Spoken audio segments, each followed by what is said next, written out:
Welcome back to Any Recapped. Today we will cover part 2 of Guguri Kakuri San. Make sure to subscribe to Any Recapped and hit the bell icon to be the first one to watch our new recaps. Let's begin. Kakuri and Kohina are returning to their home when they suddenly pass across a young girl who falls in love with him. She begins stalking him wherever he goes, embarrassing him. Eventually he confronts her, and she informs him that she can't help but fall in love at first sight. Kakuri is awaiting her confession when she suddenly points toward Kohina, which she seems to believe is an actual doll. Kakuri is gravely taken aback due to the misunderstanding, and further, when she tells him that he isn't handsome at all. Tama, the cat god in the form of a human girl, is a doll fetishist and loves collecting all sorts of dolls. She begins doing weird things to Kohina, prompting Kakuri to reveal that she is a human, not a doll. However, Kohina complicates things by repeatedly saying that she is a doll. The fight soon starts over the custody of Kohina, where she defends Kakuri by telling the other party that he's handsome, causing Kakuri to be impressed with her, but soon rubs salt over it by stating that it's due to his backstory, which he always brags about. After the noise gets heavier, Inugami and Shigaraki appear, and the former also joins the fight. To convince them that she can take good care of Kohina, Tama brings out her 2 dolls, creeping Kakuri out. After she leaves and things get settled, Kakuri is surprised that Kohina isn't responding at all and doesn't move. Inugami informs him that she is just training to be a shoebill, but he needs convincing. Later, Shigaraki brings her favorite meal, noodles, to her, but she doesn't react, prompting them to check her up properly. They soon realize they have been tricked by Tama and head out to free Kohina. Meanwhile, Tama begins calling Kohina by a different name in her cafe and starts convincing her that she is her master. Outside her cafe, the others try to enter but are disappointed to learn that a barrier prevents them. They search for solutions online but don't find anything useful. Tama dresses Kohina like a doll, and she eventually enjoys being with her. However, over time she starts making ruthless demands and even bans Kohina from eating the cup noodles, enraging her. Kohina manages to defeat her by tricking her and rejoins the others outside, and they all head over to their house. Kakuri enters an abandoned room that was a store some time ago and finds a mysterious box inside with a text warning not to open it. Seeing the warning just made him more curious to look inside, so he opened it. Suddenly, he transforms into a woman, and when he sees the paper, he turns it into ashes because it is just a troll. He begins thinking about how to hide from others, and when he looks into the mirror, his narcissistic side awakens. However, much to his displeasure, Kohina peeps at him and finds out about his transformation, since he thinks he looks cute. He inquires about her opinion of him, only to receive heavy criticism from her. She advises him to ask others about his cure, but since Shigaraki is a massive pervert, Kakuri decides not to. The worst happens when Inugami and Shigaraki enter the room, and the latter immediately falls in love with him. To win his love, he convinces him that he will start working hard to provide for them.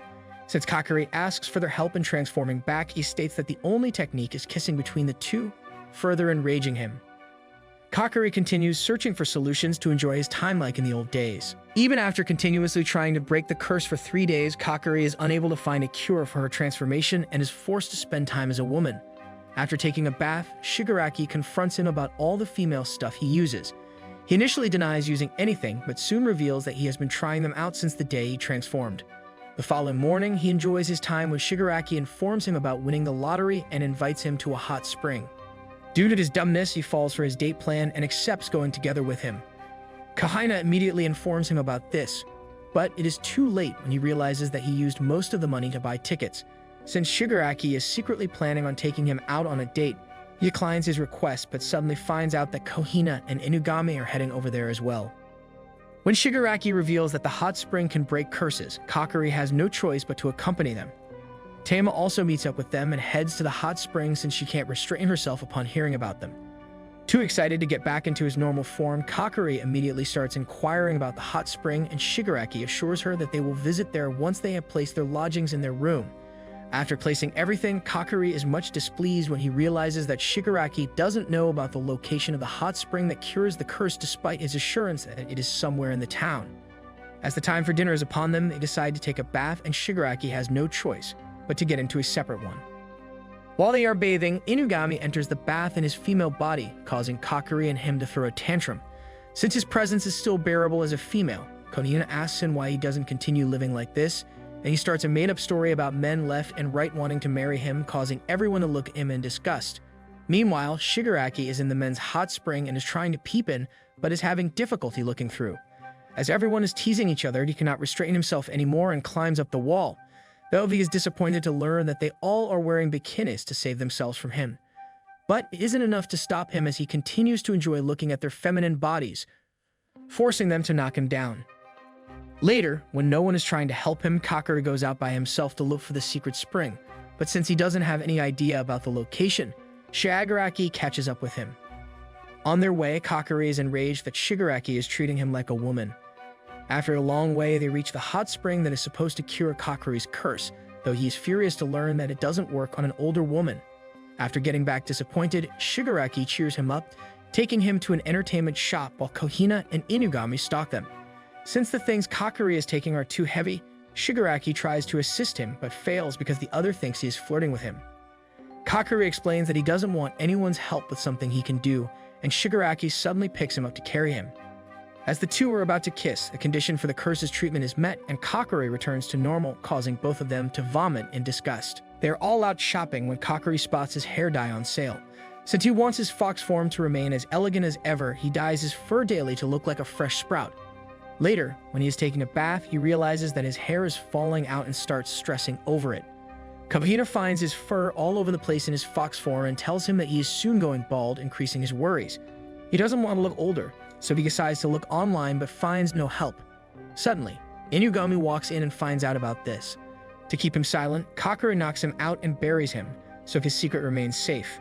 Kohina is looking for Inugami when she finds Kakuri with blood on his hands, though he assures her that she doesn't know where the other is. At that moment, Kohina thinks of a joke and decides to try it on Kakuri. When she plucks his hair and tells him that his hair went white, Kakuri is enraged. She thought he could understand her avant-garde joke since his hair was already white, and it wouldn't make sense to be of a different color. On the other hand, Kakuri is dumbfounded and is instead awaiting her apology, prompting Kohina to explain the joke, much to her displeasure. That night, Kakuri doesn't get any sleep due to his stress over going bald and shivering all night. Kohina shows up to his room only to make fun of him and runs away. In the morning, due to his sleepless night, he breaks a pot, and when Shigaraki shows concern for him, he misshares it and knocks him out for making fun of him. He quickly goes to the shop and buys all the hair tonic he can afford before wasting them on himself. Suddenly, his hair grows dramatically, and he becomes a pure fur boy. Initially, he is afraid to let them trim him, but Shigaraki assures him that he will be cute before making him some nightmare from the Lovecraftian universe. After spending some time in the hospital and recovering, he returns home stress-free and starts working as usual. On the other hand, Inugami is bored and decides to distract Kakuri from his work. However, he doesn't have much fun and decides to spend some time with Kohina, who is drowned in her thoughts. When he confesses his love for her and gets no response, he decides to leave a note for them before leaving. When they find it, Kakuri quickly realizes that it is because he didn't get any attention from anyone and discards the idea of looking for him. Kohina initially takes an interest in looking for him, but soon realizes it's not worth it. However, Kakuri soon realizes that he's in the house and is just awaiting them to look for him. The whole day passes, but no one even tries to look for him, causing him to break down in depression. At night, while he is lamenting his misfortune, Kohina approaches him, and as he is about to cry in her lap, he finds the witty face of Shigaraki before him, who is cosplaying Kohina, causing him to run away in disgust. And thus, another fun adventure comes to an end. Kakuri and Kohina are going through a forest when they see a red leaf. They are greatly surprised by it since it isn't a season for leaves to turn red, and they find a maple tree blooming with red leaves. Kohina feels that the cause may have something to do with a corpse buried under a tree and starts digging. However, Kakuri stops her, and suddenly, a young girl appears behind them. When they inquire about the cause of the tree's color, she doesn't answer it and instead starts sprouting more puzzles for the two, eventually admitting that she doesn't know. Since she doesn't believe that he is a real spirit, Kakuri transforms into a fox to prove it to her, and she begins to think of him as a robot, as they have to hurry to buy stuff from the sale. They decide to leave. Kira has long been waiting for someone to pick her up, but they haven't returned yet. But since they have yet to show up, she asks for their help searching for the person by providing a picture.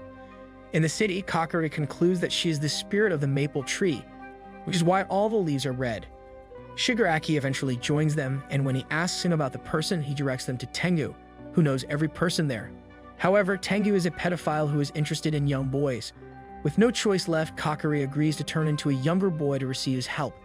After they are done, he informs them that the guy they are looking for is long dead, and the girl is nothing more than a spirit bound to the tree.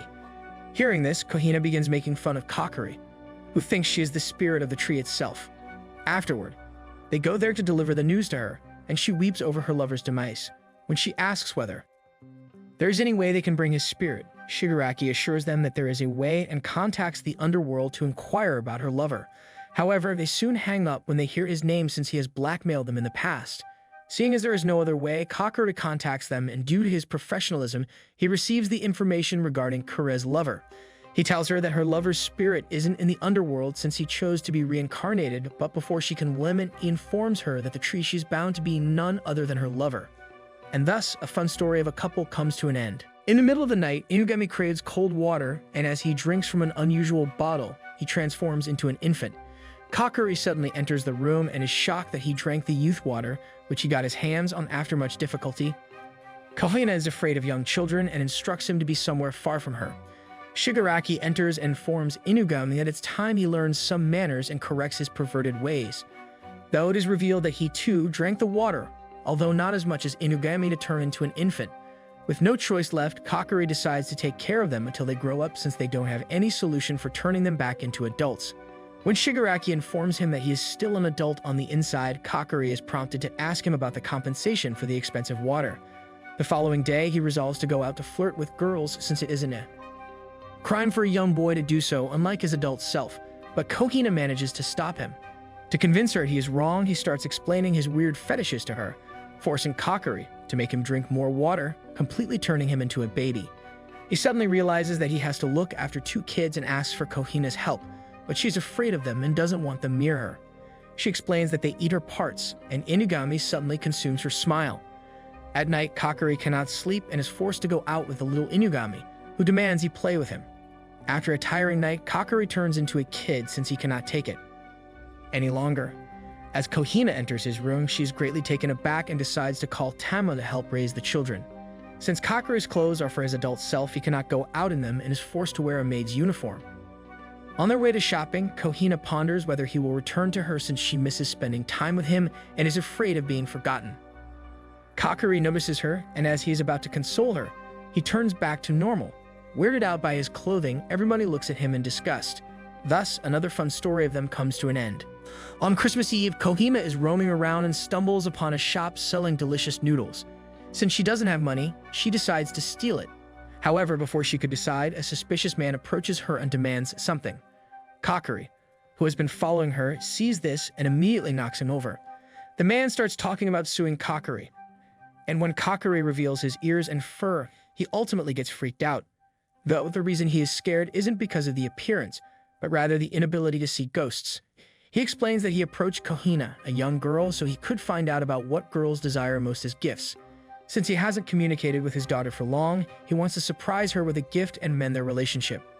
At the shop, Kohina doesn't know what the girls love except the noodles, and when he starts to get worried, Kakuri assures him that he will help him throw a party for his daughter.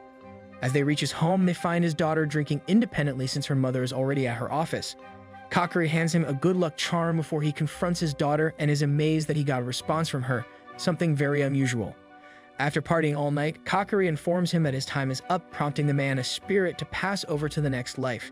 Since he got to spend time with his daughter, he is happy about his life as a ghost, but regrets how he never communicated effectively with his parents due to their busy work schedules. On New Year's Eve, they all head to a shrine to make a wish. Kakuri wishes for his life with Kohina to be long enough to make good memories with her. Thank you so much for staying until the end. Make sure to subscribe to any recap for more similar videos.